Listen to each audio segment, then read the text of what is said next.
अपना अपना दिन। एक छोटे से गांव में हर साल पतंगबाजी का उत्सव मनाया जाता था।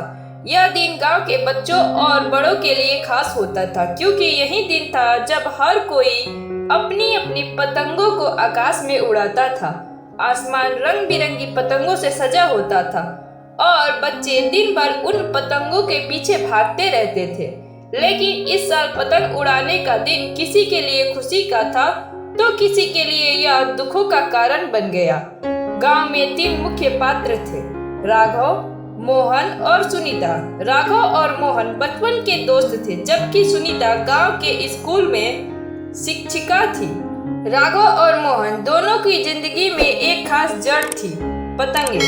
दोनों हर साल इस दिन के लिए अपने पतंग उड़ाने की तैयारी करते थे, जबकि सुनीता का जीवन कुछ अलग था। वह पतंग उड़ाने के शौक से ज्यादा अपने जीवन की मुश्किलों से जूझने में व्यस्त थी। राघव और मोहन बचपन से ही अच्छे दोस्त थे और पतंग उड़ाने का शौक उन्हें अपने पिता से मिला था। वे दोनों इस दिन का इंतजार करते थे। इस साल राघव ने एक नई और बड़ी पतंग बनाई थी, जबकि मोहन ने भी अपनी पतंग में कुछ खास बदलाव किए। दोनों ने सोचा था कि इस बार वे अपने गांव की सबसे ऊंची और सबसे सुंदर पतंग उड़ाएंगे। सुबह सुबह ही राघव और मोहन अपनी पतंगों के साथ गांव के खुले मैदान में पहुंच गए। आसमान में पतंगों की कतार लग गई थी और बच्चे खुशी से दौड़ रहे थे।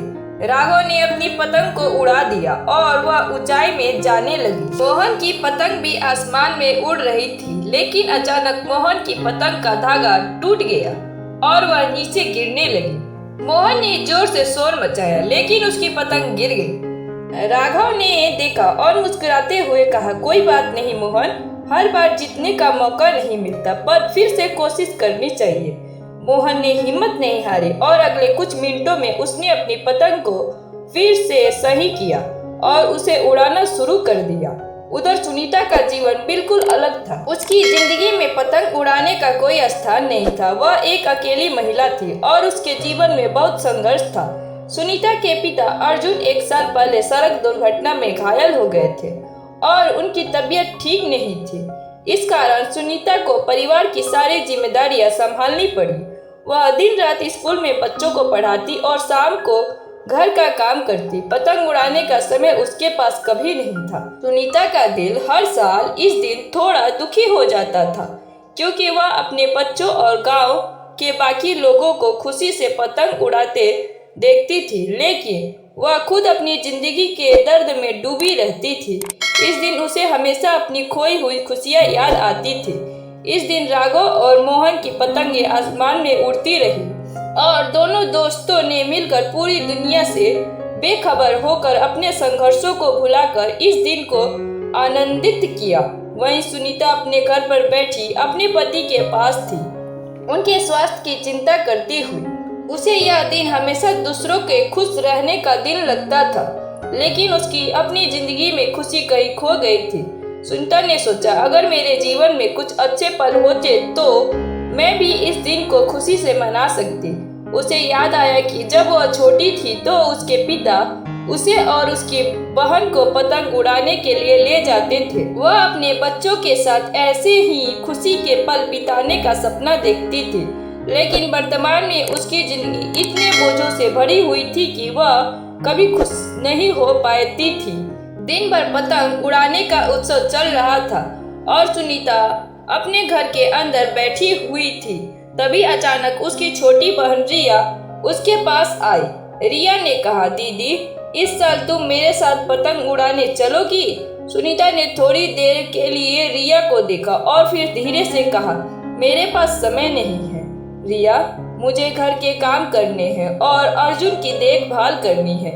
रिया ने सुनीता का हाथ पकड़ा और कहा, दीदी, पतंग उड़ाने से ही तो मन हल्का होता है, कभी तुम भी उड़ा लो, क्या पता इससे तुम्हारी चिंताएं थोड़ी कम हो जाए। सुनीता ने रिया की बात सुनी और फिर सोचा, शायद यह सच हो, शायद मैं भी इस दिन को खुशी से मना सकती हूँ। उसने अपनी बहन के साथ गांव के मैदान में जाने का निर्णय लिया। गांव के मैदान में पहुंचते ही सुनीता ने देखा कि राघव और मोहन अपनी पतंगों के साथ खेल रहे थे और गांव के लोग भी खुश थे।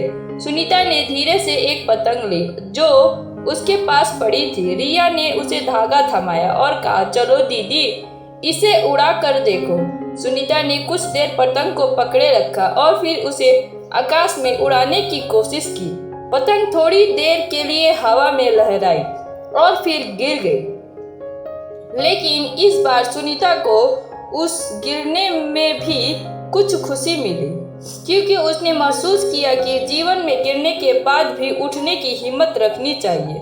उस दिन सुनीता ने महसूस किया कि पतंग उड़ाने का दिन सिर्फ एक उत्सव नहीं था, बल्कि जीवन के संघर्षों को समझने और उन्हें खुशी के साथ जीने का तरीका भी था। उसकी आंखों में अब एक नई उम्मीद थी। उसने सोचा, अगर मैं संघर्षों के साथ जी सकती हूँ तो मैं अपनी खुशियों को भी वापस पा सकती हूँ। इस तरह पतंग उड़ाने का दिन राघव और मोहन के लिए खुशी का था, क्योंकि वे अपनी मेहनत और मित्रता की ओर बढ़ रहे थे। वहीं सुनीता के लिए यह दिन किसी आशीर्वाद से कम नहीं था, क्योंकि उसने अपने जीवन के दुखों को थोड़ी देर के लिए पीछे छोड़कर खुशी का एहसास किया। पतंग उड़ाना सिर्फ एक खेल नहीं था, बल्कि यह जीवन की सच्चाइयों का प्रतीक था। कभी ऊंचाई, कभी गिरावट, लेकिन हर बार फिर से उठने की हिम्मत। यह दिन किसी के लिए खुशी का था तो किसी के लिए दुख का, लेकिन सबने अपनी अपनी तरह से जीवन के संघर्षों का सामना किया और खुशियों को अपने पास रखा।